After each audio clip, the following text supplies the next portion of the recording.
కందిపప్పు.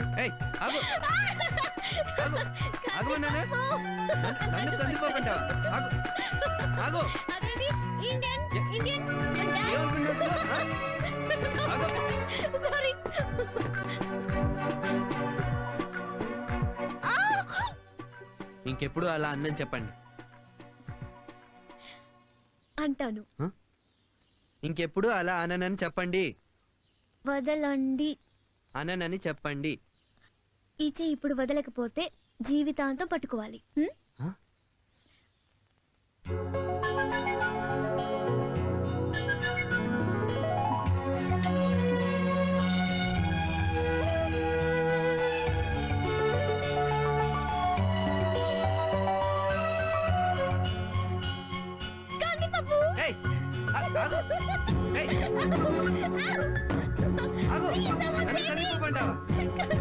చెప్పండి మళ్ళీ అంటావా?